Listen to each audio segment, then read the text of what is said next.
Assalamualaikum warahmatullahi wabarakatuh. We are from group 4 and we are going to talk about social aspects of interlanguage and discourse aspects of interlanguage. And my name is Salsabila and my friend. Gusti Sofia Rizky Ramadhani. Okay, now let's go to the first presentation and it will be presented by Gusti Sofia. Okay, the first topic is social aspect interlanguage. Interlanguage as a stylistic continuum. So, the first one is based on the alien Tavern theories. So, according to alien Tavern, learners develop a capability for the using the second language, and that is underlies all regular language behavior. It constitutes an abstract linguistic system, is comprised of a number of different styles which learner access in accordance with a variety of factors. So, Theron set out two extreme styles in the continuum. The first one is at the one end of continuum is the careful style.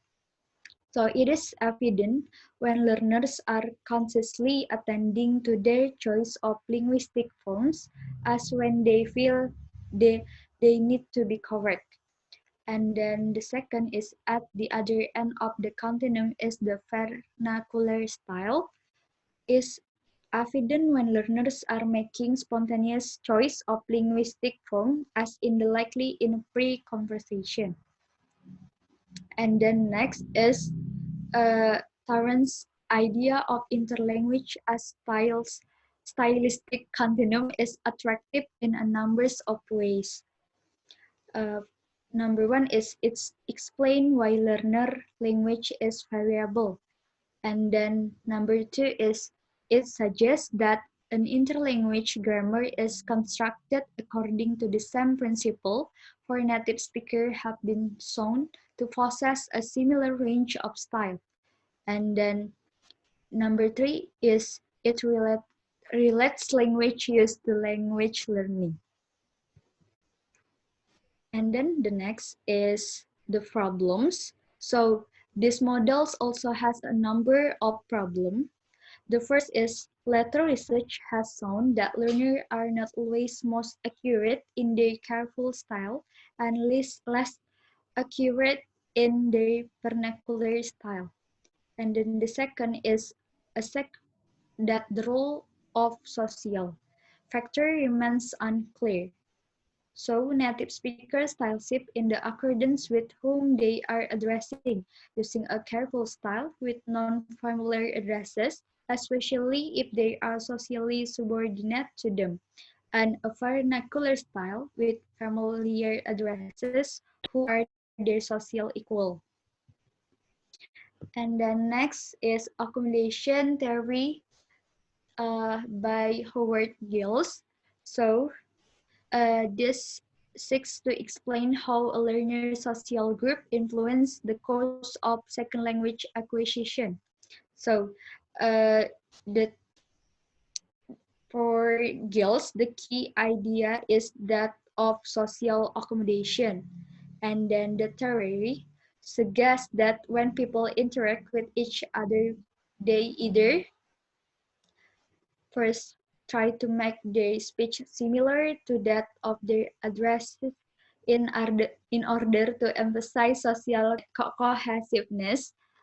Uh, it can call a process of convergence, or the second, to make it different in order to emphasize their social distinctiveness, or we can say a process of divergence. Okay. Next is acculturation model of second language acquisition. So, the theory originated in a case study. Schumann investigated a 33-year-old Costa Rican named Alberto who was acquiring English in the United States. Schumann found very little evidence of any linguistic development in Alberto over a 10-month period. So, uh, the example is Alberto used a reduce a simple form of English throughout. So progress beyond the first stage in development of negatives. And then the second is he continued to use declarative word order rather than inversion in question. And then the example is where you get that. And then third is he occurred virtually no auxiliary verbs. And then the fourth is he failed to mark regular verbs for past tense or nouns for position. And then the next is social distance. So the main reason for learner failing to acculturate is social distance. So what is social distance? It's concerned the extent to which individual learners become a members of a target language group and therefore achieve contact with them. And then a learner social distance is determined by a number of factors. The first one is a good learning situation, and then the second one is psychological factor. A good learning situation means when the target language group and the second language group view each other as a socially equal both group with the second language group to assimilate the target language group and the second language group share the same social facilities and the second group like cohesion. Then the second group is small. Both groups display positive attitude towards each other, and the second language group is relatively permanent. And then physiological factor is such as language shock and then motivation to account for this. And then the theory also has the problem. The first one is it fails to acknowledge that factors like integration pattern and attitude are not fixed and static, but potentially variable and dynamic, fluctuating in accordance with learners' changing social experience. And then the second problem is it fails to acknowledge that learners not just subject to social condition, but can also become the subject of them. They can help to construct the social context of their own learning.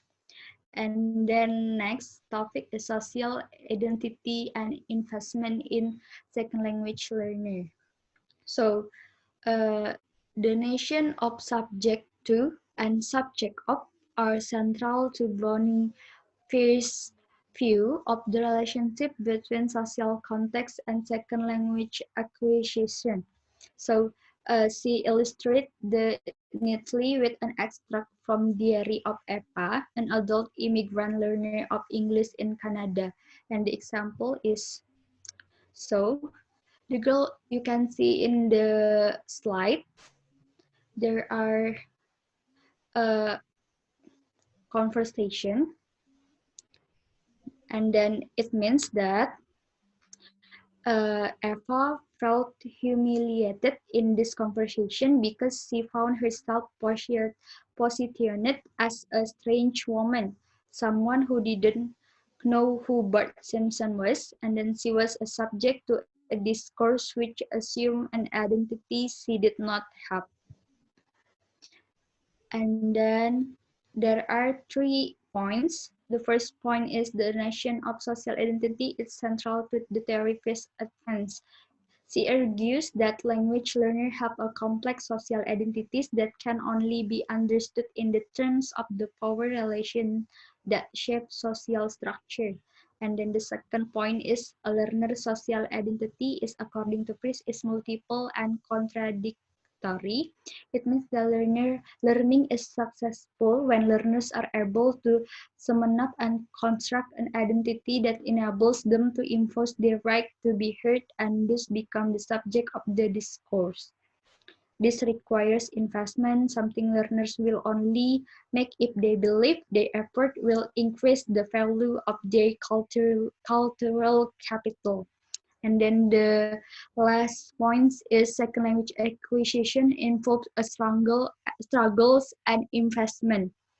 So it means that learners are not computers who process input data, but combatants who battle to assert themselves and investors who expect a good return on their effort. And the next material will be delivered by Salsabila. Okay, now discourse aspects of interlanguage. So the study of learner discourse in SLA has been informed by two rather different goals. On the one hand, there have been attempts to discover how L2 learners acquire the rules of discourse that inform native speaker language use. On the other hand, a number of researchers have sought to show how interaction shapes interlanguage development. This work is explanatory and will be the major concern here. Next, acquiring discourse rules. There are rules or at least regularities in the ways in which native speakers hold conversations. In the US, a compliment usually calls for a response, and failure to provide one can be considered a sociolinguistic error. In UK, compliment responses are usually quite elaborate, involving some attempt on the part of the speaker to play down the compliment by making some unfavorable comment. Next.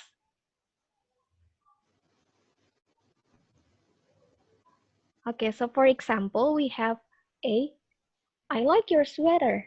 B, it's so old, my sister bought it for me in Italy some time ago. Here, however, L2 learners behave differently. Sometimes they fail to respond to a compliment at all. At other times, they produce bare responses. For example, thank you. There is a growing body of research investigating learner discourse. This shows that, to some extent at least, the, acqui- the acquisition of discourse rules, like the acquisition of grammatical rules, is systematic, reflecting both distinct types of errors and developmental sequences. However, more work is needed to demonstrate which aspects are universal and which are language specific, as it is already clear that many aspects of learner discourse are influenced by the rules of discourse in the learner's L1, and later examine how learners transfer discourse features from their L1 to the L2. Next.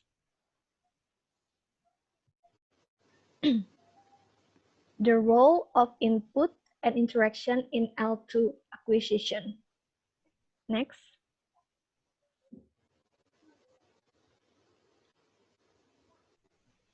Okay, so according to Stephen Crescen's input hypothesis, L2 acquisition takes place when a learner understands input that contains grammatical forms that are at I plus I, for example, are a little more advanced than the current state of the learner's interlanguage. Crescent suggests that the right level of input is attained automatically when interlocutors succeed in making themselves understood in communication. Success is achieved by using the situational context to make messages clear and through the kinds of input modifications found in foreigner talk. According to Crescent, then, L2 acquisition depends on comprehensible input. As the interaction between Hiroko and Izumi illustrates, learners often receive negative evidence. That is, their interlocutors indicate when they have not understood and, in the course of so doing, may model the correct target language forms. Thus, learners receive input relevant to aspects of grammar that they have not yet fully mastered. There is another way in which interaction may assist learners. When learners have the chance to clarify something that has been said, they are giving themselves more time to process the input, which may help them not just to comprehend but also to acquire new L2 forms. However, sometimes interaction can overload learners with input, as when a speaker provides lengthy paraphrases or long definitions of unknown words. In such cases, acquisition may be impeded rather than facilitated. The relationship between modified interaction and L2 acquisition is clearly a complex one. Next.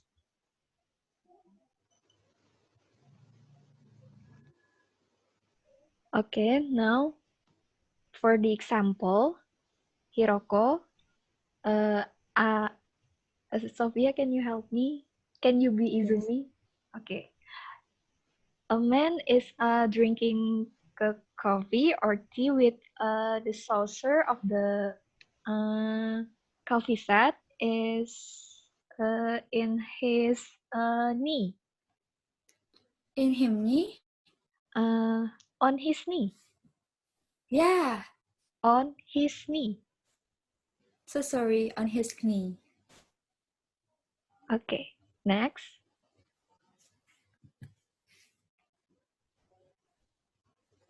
As the interaction between Hiroko and Izumi illustrates, learners often receive negative evidence. That is, their interlocutors indicate when they have not understood and in the course of so doing, may model the correct target language forms. Thus, learners receive input relevant to aspects of grammar that they have not yet fully mastered. There is another way in which interaction may assist learners.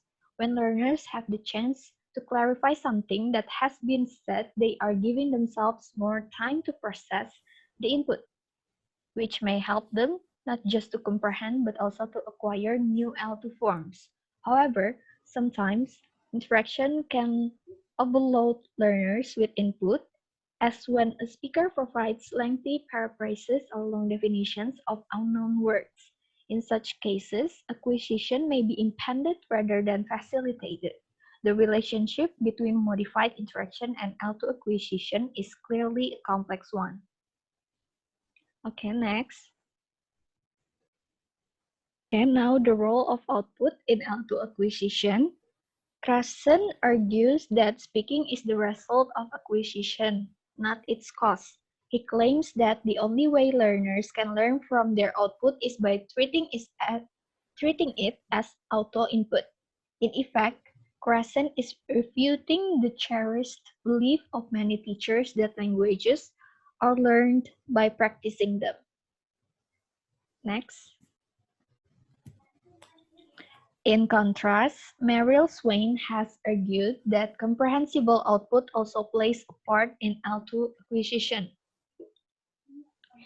Merrill Swain has argued that comprehensible output also plays a part in L2 acquisition, and then she suggests a number of specific ways in which learners can learn from their own output. They are, first, output can serve a consciousness raising function by helping learners to notice gaps in their interlanguages. And that is by trying to speak or write in the L2, they realize that they lack the grammatical knowledge of some feature that is important for what they want to say. Second, output helps learners to test hypotheses. They can try out a rule and see whether it leads to successful communication or whether it elicits negative feedback. Third, we have learners sometimes talk about their own output, identifying problems with it, and discussing ways in which they can be put right. Next. Okay, I think that's all from us. Thank you so much. Wassalamualaikum warahmatullahi wabarakatuh.